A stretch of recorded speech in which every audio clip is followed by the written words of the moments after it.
Oh, oke. Berarti udah 4 kali swab ya, negatif, positif, negatif gitu ya? Kalau total swab sih dari pertama udah 9 kali ya, udah 8 kali ya.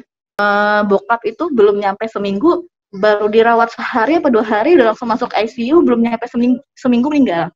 Karena mungkin waktu itu gue dapet kabar ternyata bayinya meninggal dalam kandungan, mungkin imun gue lagi sedih atau imun gue lagi turun, bisa jadi positif lagi. Akhirnya gue berpikir kalau COVID ini adalah peperangan dengan diri sendiri. Halo, gue Jan Bareng Arif, balik lagi di channel gue.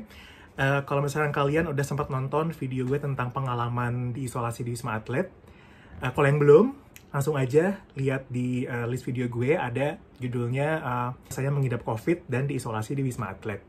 Nah, di video ini gue bakal ngobrol sama salah satu ex pengidap COVID, ya, teman gue juga salah satunya.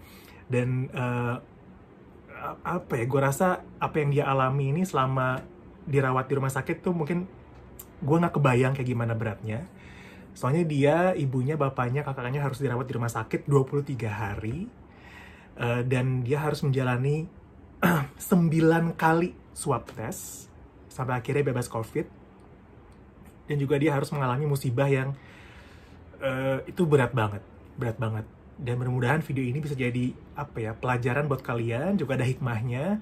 Gimana caranya buat menghadapi orang-orang yang positif COVID. Juga kalau misalnya kalian ternyata positif COVID, gimana caranya buat mengendalikan stres atau supaya menjaga imun kita supaya bisa bebas dari COVID dengan segera gitu. Nah, saya akan ngobrol dengan teman saya itu sekarang.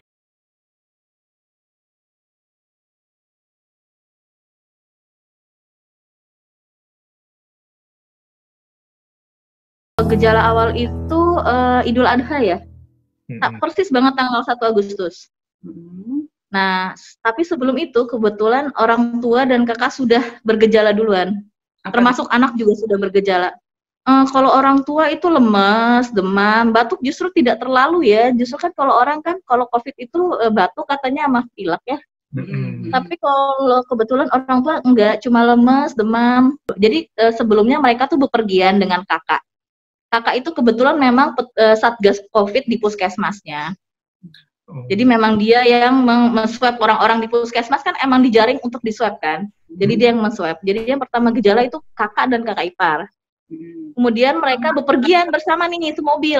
Termasuk sama anak gue juga ikut berpergian dengan mereka. Guanya enggak sama suami. Jadi anak ikut. Nah, pulang dari bepergian itu 2 hari kan bepergian keluar kota. Pulang-pulang bokap itu flu sih ya, flu emang ada flu, tapi batuknya belum keluar, demam. Nyokap gue terakhir setelah bokap gue ada gejala, nah anak gue bergejala diare sama demam. Nah itu kita belum kepikiran COVID nih, belum kepikiran, karena kan memang gejalanya belum keluar ya, belum muncul ya. Setelah itu karena gue sering kontak dengan orang tua, gue juga bergejala setelahnya. Apalagi gue juga kontak sama anak gue yang sakit kan. Nah, gue bergejala akhirnya kalau gue gejalanya anosmia. Kalau anosmia itu kan gejala, maksudnya kehilangan indera penciuman sama perasa. Itu udah gejala yang khas banget kan. Jadi di situ gue udah pikir jangan-jangan nih kita COVID gitu. Karena gue kerja di rumah sakit, gue kan lapor ke atasan, kata atasan swab aja ke rumah sakit, gitu. Dan jadi bokap gue udah bergejala 2 minggu, gue udah bergejala kurang lebih 5 hari, bokap gue ke rumah sakit dekat rumah, gue ke rumah sakit gue untuk di swab. Tapi barengan semua ya, berarti swabnya dalam 1 hari, semua di swab. Di hari yang sama, ya, tapi berbeda rumah sakit, karena setelah gue merasakan anosmia, merasakan kurang nggak bisa mencium dan nggak bisa merasa, itu gue udah berpikir jangan-jangan gue COVID.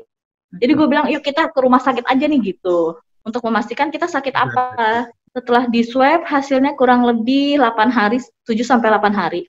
Cuma sebelum hasil keluar, bokap gue tuh udah ke RSUD Kota Tangerang dan sudah dikonfirmasi positif. Nah setelah itu mereka kan gue swabnya hari Kamis ya, gue swabnya hari Kamis, bokap dikonfirmasi hari Jumat positif. Sabtunya kakak gue memutuskan untuk ayo kita semua sama-sama ke rumah sakit. Karena kan kita tidak tahu COVID ini gejalanya seperti apa, tiap orang berbeda-beda. ya kan? Jadi siapa tahu terjadi perburukan ketika kita merasa tidak sesak, tapi ternyata kita sesak gitu. Jadi kita semua berempat ke rumah sakit. Oh, berempat. Anak-anak? Kebetulan pas gue ada gejala, dia sembuh.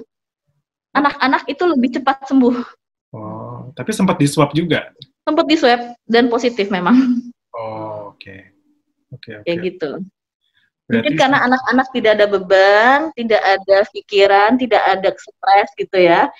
Jadi dia 2 hari setelah gejala dia kembali ceria. Oke. Iya, biasanya kan katanya anak-anak lebih relatif lebih cepat sembuh, kemudian gejalanya relatif tidak berat seperti orang dewasa kan. Nah, kalau misalkan kalau saya sama Uci kan dirawatnya di Wisma Atlet nih ya. Ceritain nggak sih kalau di rumah sakit itu kayak gimana nih perawatannya sama suasananya? Suasananya kayak ruang rawat inap biasa. Kebetulan ruang isolasinya 1 kamar 4 orang. 4 orang itu, jadi kita sekamar dengan orang-orang yang memang sudah konfirmasi positif. Jadi memang ada positif. Jadi kalau yang baru suspek aja kita nggak digabungin, pisah. Jadi kita di ruang isolasi berempat tanpa AC, karena kan AC bisa menyebabkan ini ya. Melalui udara. Kemudian memang perawatnya cuma jam-jam tertentu aja masuk. Misalnya kalau pagi sekitar jam 6 sampai jam 7, kalau siang sekitar jam 12, kalau malam sekitar jam 5 sampai jam 6 sore. Jadi cuma jam-jam itu aja perawatnya masuk, selebihnya kalau kita butuh sesuatu, kita tinggal pencet bel, dia ada speaker yang ada CCTV-nya. Jadi tinggal butuh apa atau ada apa gitu. Kalau obatnya gimana deh? Sama kalau kita kan dikasih anti malaria lah, obat flu burung. Kalau di rumah sakit sama nggak? Ada banyak obatnya. Kalau obatnya selain obat antivirus, ada juga obat gejala. Jadi kita punya gejala apa ya obatnya itu. Gitu. Misalnya kita punya gejala batuk, berarti obatnya obat batuk. Gejala flu berarti obatnya obat flu gitu. Selain obat virus sama obat sama vitamin. Tapi karena karena kebetulan gue lagi hamil kemarin kan, jadi minumnya dosis yang ibarat kata obat antivirusnya yang obat-obatan yang aman untuk ibu hamil. Gitu. Kayak kemarin kan gue emang punya darah tinggi, jadi ada obat darah tinggi, ada obat vitamin, semuanya macem lah. Jadi sekali minum tuh ada 9 macam obat. Sekali minum. Itu baru obat minum karena sehari 2 kali disuntik otot ya, lewat otot intramuskular. Obat pengencer darah. Obat pengencer darah. Oke. Ya. Karena biasanya kalau COVID itu membuat pengentalan darah di paru. Nah, biasanya karena kan dicek darah dulu nih, terjadi pengentalan berarti disuntik heparin. Terus satu lagi, berarti kemarin di foto toraks juga ya berarti ya? Karena kebetulan hamil, foto toraksnya cuma sekali. Tapi kalau kakak gua sama nyokap gua itu kurang lebih 3 hari sekali di foto toraks. Jadi begitu hari itu dijadwalin swab, hari itu foto toraks juga. Tunggu, jadi yang pertama swab pertama, kemudian swab kedua berapa lama dari swab pertama? Swab kedua seminggu setelah itu, dan hasilnya masih positif. Jadi setiap seminggu sekali selalu di swab berarti ya? Sebenarnya enggak, karena kemarin di swab kedua itu karena kan kebetulan udah masuk rumah sakit tapi hasilnya belum keluar. Jadi rumah sakit selalu menanyakan udah positif, udah ada hasil belum. Karena memang hasilnya seminggu lama, akhirnya di swab lagi seminggu setelah di swab. Gitu. Jadi hasilnya positif. Nah, swab yang ketiga itu kurang lebih 10 hari karena kita harus nggak ada gejala dulu. Jadi menunggu tidak ada gejala baru di swab. Gitu. Jadi begitu kita udah nggak ada gejala, ya udah kita swab. Ternyata hasilnya masih positif walaupun sudah tidak ada gejala. Itu swab keempat berapa? Seminggu dari swab keempat akhirnya, seminggu dari swab ketiga. Tapi karena memang sudah lebih dari 3 hari tidak ada gejala, begitu di swab boleh nunggu hasil swab di rumah, tapi tetap isolasi mandiri. Jadi udah boleh pulang ya setelah swab ketiga? Ya. Setelah menunggu hasil swab keempat ini, boleh tunggu di rumah, tapi tetap isolasi mandiri. Jadi tetap nggak ketemu anak, nggak ketemu semuanya, tetap di rumah, ya di kamar aja. Kan Dewi ini udah 9 kali swab nih. Pernah konsul atau pernah research sendiri nggak sih? Kenapa kok Bapak bisa sampai harus 9 kali? Terus kenapa bisa jadi positif lagi? Itu sempat negatif terus jadi positif lagi? Mungkin enggak gini sih, karena memang akhirnya saya diketahuan positif swab yang ke berapa tuh, ke-6 apa ke-7 ya, akhirnya positif. Karena kan memang setelah COVID ini saya sedang hamil, ternyata saya kan kematian janin di kandungan. Jadi kan mau dikuret, harus di-swab lagi. Ternyata saya baru tahu ternyata saya positif lagi. Kalaupun saya ternyata tidak harus dikuret pun saya nggak tahu kalau ternyata saya positif lagi gitu. Karena saya kan nggak ada gejala. Gue tuh nggak ada gejala sama sekali. Ternyata positif lagi, memang nggak ada gejala. Kenapa bisa positif lagi? Karena memang kita sekeluarga kan positif, masih di dalam rumah yang sama, virus masih berada di situ-situ aja, menurut gue gitu ya. Atau bisa jadi yang kedua, saat itu imun gue lagi turun, karena mungkin waktu itu gue dapat kabar ternyata bayinya meninggal dalam kandungan, mungkin imun gue lagi sedih atau imun gue lagi turun, bisa jadi positif lagi. Gue nggak tahu pasti kenapa bisa positif lagi, tapi yang pasti alhamdulillah nggak ada gejala. Dan alhamdulillah seminggu kemudian di swab lagi negatif. Kayak gitu. Wi, boleh nggak diceritain, kan itu diisolasi sekamar 4 ruangan 4 orang ya. Terus kita juga nggak boleh keluar. Nggak ceritain nggak perasaan di situ kayak gimana, terus ngapain aja sih di sana? Iya, betul. Kayak gimana? Perasaan masuk sih memang gini ya, karena begitu dikonfirmasi COVID, gue emang sudah mempersiapkan diri, mau sekarang atau kapanpun pasti gue akan kena COVID. Gue berpikir seperti itu. Jadi kalaupun gue dikonfirmasi COVID, ya gue harus menerima, harus ikhlas. Nah begitu masuk ruangan, ternyata kan kita sekeluarga berempat, orang tua sama kakak masuk semua. Iya. Dan bokap itu belum nyampe seminggu, baru dirawat sehari apa 2 hari, udah langsung masuk ICU, belum nyampe seminggu meninggal. Memang perasaannya sedih ya, campur aduk lah begitu. Cuma akhirnya gue berpikir kalau COVID ini adalah peperangan dengan diri sendiri. Gimana lo bisa menerima semua yang sudah ditakdirkan, gimana lo bisa menerima apa yang sudah diputuskan gitu ya. Lo harus ikhlas. Kenapa? Karena ketika lo tidak ikhlas, lo tidak bisa menerima, imun lo akan turun. Lo akan susah untuk sembuh gitu. Jadi begitu gue konfirmasi positif, orang tua juga, kakak juga, bokap meninggal, ya gue harus ikhlas. Jadi ya curhat sama nyokap, curhat sama kakak, jadi saling menguatkan lah. Ya kegiatannya ya itu aja. Sebenarnya sih bosen ya, karena 23 hari dirawat lumayan lama, nggak ketemu anak kan, nggak ketemu suami gitu. Cuma kita karena memang ada bertiga, jadi kita nyokap, kakak, dan gue tuh saling menguatkan. Jadi mungkin saya ngambil hikmahnya adalah selama ini kita selalu sibuk dengan kegiatan masing-masing, mungkin ini waktunya kita kumpul keluarga ya curhat.